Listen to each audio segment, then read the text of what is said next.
ବର୍ତ୍ତମାନ ସୁଭଦ୍ରା ଯୋଜନା ଟଙ୍କା ପାଇଁ ସମସ୍ତେ ଅପେକ୍ଷା କରିଛନ୍ତି।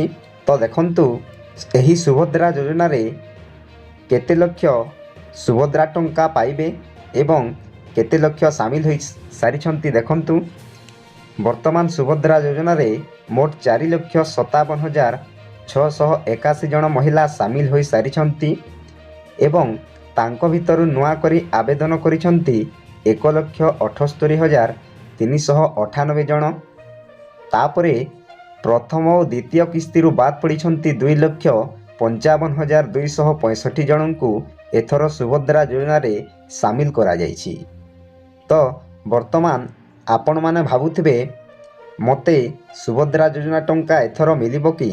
ତ ଦେଖନ୍ତୁ ଆଜି ସମସ୍ତଙ୍କର ପ୍ରଶ୍ନ ରହିଛି ଯେ ଆଜି ସୁଭଦ୍ରା ଟଙ୍କା ଆସିବ କି ନାହିଁ।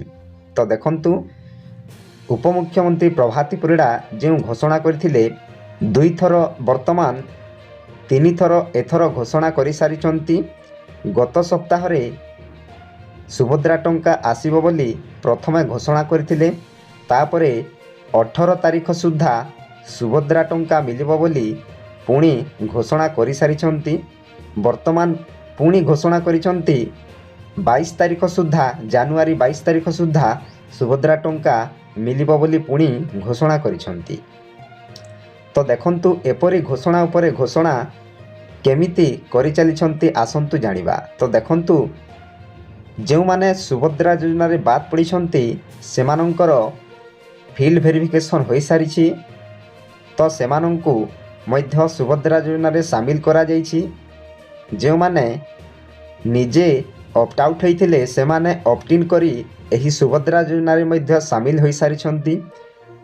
ତାପରେ ଯେଉଁମାନଙ୍କର ଆଧାର ଲିଙ୍କ କିମ୍ବା କୌଣସି ପ୍ରୋବ୍ଲେମ୍ ଥିଲା ସେମାନେ ମଧ୍ୟ ପୁଣି ସୁଭଦ୍ରା ଯୋଜନାରେ ସାମିଲ ହୋଇସାରିଛନ୍ତି। ତାପରେ ବର୍ତ୍ତମାନ ନୂଆ କରି ଆବେଦନ କରିଥିବା ହିତାଧିକାରୀ ମଧ୍ୟ ଏବେ ସୁଭଦ୍ରା ଯୋଜନାରେ ସାମିଲ ହୋଇସାରିଛନ୍ତି। ତାପରେ ଏମିତି ନୂଆ କରି ଆବେଦନ କରିଥିବା ସୁଭଦ୍ରା ଯୋଜନାରେ ପୁଣି ହିତାଧିକାରୀଙ୍କୁ ସାମିଲ କରିଛନ୍ତି ଉପମୁଖ୍ୟମନ୍ତ୍ରୀ ପ୍ରଭାତୀ ପରିଡ଼ା। ତ ଏପରି ଘୋଷଣା କରିଚାଲିଛନ୍ତି। ତ ବର୍ତ୍ତମାନ ଆଜି 22 ତାରିଖ, ତ ଆଜି ସୁଭଦ୍ରା ଟଙ୍କା ଆସିବ କି ନାହିଁ? ଦେଖନ୍ତୁ ଆଜ୍ଞା, ଏଇଟା ସରକାରଙ୍କ ଘୋଷଣା ଅନୁଯାୟୀ ଆଜି ମିଳିବା କଥା, କିନ୍ତୁ ଆଜି ନିଶ୍ଚୟ ମିଳିବ ବୋଲି ମୋର ଆଶା ଏବଂ ଭରସା ରହିଛି। ତ ଏହି ସୁଭଦ୍ରା ଟଙ୍କା କେଉଁ ସମୟରେ ଆସିବ? ଦେଖନ୍ତୁ ବର୍ତ୍ତମାନ ସୁଭଦ୍ରା ଯୋଜନା ଟଙ୍କା ନିହାତି ଆପଣମାନଙ୍କୁ ଯଦି ମିଳିବ 12ଟା ସୁଦ୍ଧା ମିଳିବ। ତ ବର୍ତ୍ତମାନ ଏପର୍ଯ୍ୟନ୍ତ ନ୍ୟୁଜ୍ ମଧ୍ୟ ଆସିନାହିଁ। ଗତ ସପ୍ତାହରେ ବା 18 ତାରିଖରେ ସେହିପରି ଘୋଷଣା କରିଥିଲେ, କିନ୍ତୁ କୌଣସି ନ୍ୟୁଜ୍ ମଧ୍ୟ ଆସିନଥିଲା। ତ ସେହି 18 ତାରିଖ ସୁଦ୍ଧା ସୁଭଦ୍ରା ଯୋଜନା ଟଙ୍କା ମିଳିନଥିଲା। ତ ବର୍ତ୍ତମାନ ଆଜି ମିଳିବାକୁ ଯାଉଛି ସୁଭଦ୍ରା ଟଙ୍କା। ଯେହେତୁ ମୋର ଆଶା ଏବଂ ଭରସା ରହିଛି, ତ ଆପଣମାନଙ୍କର ଯଦି କୌଣସି ପ୍ରୋବ୍ଲେମ୍ ଅଛି କିମ୍ବା ଆପଣମାନଙ୍କର ଷ୍ଟାଟସ୍ କିପରି ଅଛି ଆପଣମାନେ ନିଜ ମୋବାଇଲ ସାହାଯ୍ୟରେ ଆପଣମାନେ ଚେକ୍ କରିପାରିବେ। ତ ନିଜ ମୋବାଇଲ ସାହାଯ୍ୟରେ ଆପଣମାନେ କେମିତି ଚେକ୍ କରିବେ ଆସନ୍ତୁ ଡେରି ନକରି ଜାଣିବା। ତା ପୂର୍ବରୁ ଆପଣମାନଙ୍କୁ ଗୋଟିଏ ଅନୁରୋଧ, ଭିଡ଼ିଓକୁ ଗୋଟିଏ ଲାଇକ୍ କରନ୍ତୁ ଏବଂ ମୋ ଚ୍ୟାନେଲକୁ ପ୍ରଥମେ ଆସିଥିଲେ ଗୋଟିଏ ସବସ୍କ୍ରାଇବ୍ କରି ଅଲ୍ ନୋଟିଫିକେସନ୍କୁ ଅନ୍ କରନ୍ତୁ। ଫଳରେ ଏହିପରି ହେଲ୍ପଫୁଲ୍ ନୂଆ ନୂଆ ଭିଡ଼ିଓ ଆପଣମାନଙ୍କଠାରେ ପ୍ରଥମେ ପହଞ୍ଚିବ। ତ ଡେରି ନକରି ଚାଲନ୍ତୁ ଭିଡ଼ିଓକୁ ଷ୍ଟାର୍ଟ କରିବା। ସର୍ବପ୍ରଥମେ ଆପଣମାନେ ଯେକୌଣସି ଏକ ବ୍ରାଉଜରକୁ ଯାଆନ୍ତୁ ଏବଂ ସେଠାରେ ଟାଇପ୍ କରନ୍ତୁ ସୁଭଦ୍ରା ଯୋଜନା। ଏପରି ଆପଣମାନେ ଟାଇପ୍ କରନ୍ତୁ, ତାପରେ ଆପଣମାନେ ସର୍ଚ୍ଚ ବାର୍ରେ ସର୍ଚ୍ଚ କରନ୍ତୁ।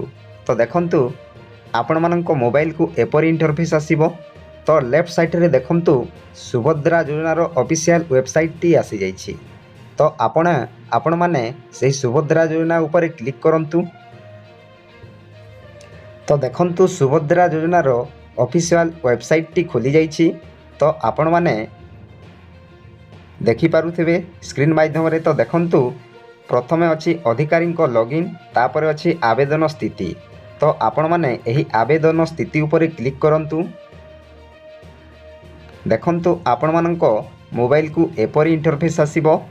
ପ୍ରଥମେ ଏଠାରେ ଦେଖନ୍ତୁ ଆଧାର ନମ୍ବର ଅଛି, ତାପରେ OTP ମାଧ୍ୟମରେ ଆଧାରିତ ପ୍ରମାଣୀକରଣ मोर संपत्ति प्रदान करूँगी। तो एठारे आपण माने टिक मार्क देवे तापरे लॉगिन उपरे आपण माने क्लिक करेंगे। तो मु मोर आधार नंबर को एठारे एंटर करुच्ची।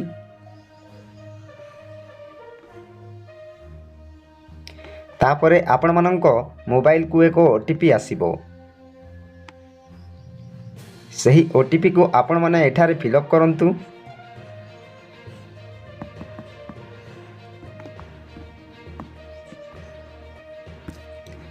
तापरे देखंतु लेखाई ओटीपी सहित जांच करंतु बोली लेखाई तारि उपरे आपण माने क्लिक करंतु।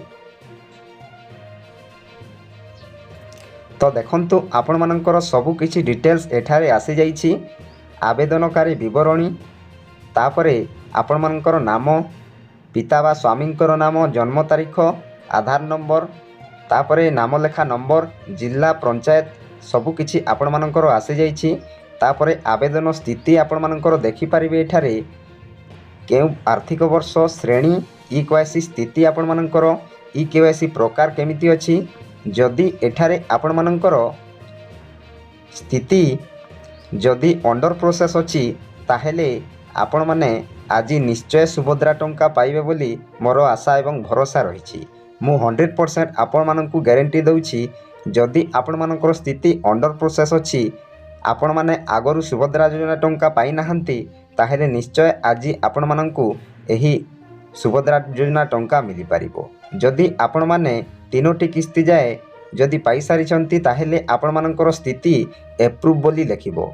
जदि आपण माने आगरु सुभद्रा योजना टंका पाई नाही बा नुआ करी आवेदन करिछंती ताहेले आज सुद्धा आपण मानकु सुभद्रा योजना टंका निश्चय मिलिबो। तो वीडियोटी जदि भल लागि थाए वीडियो को गोटे लाइक करंतु एवं मो चैनल को प्रथमे आसीथिले गोटे सब्सक्राइब करी ऑल नोटिफिकेशन को ऑन करंतु। फलरे एही परी हेल्पफुल नुआ नुआ वीडियो आपण मानक ठारे प्रथमे पहुंचीबो। वीडियो को एटीएन करूची। जय जगन्नाथ।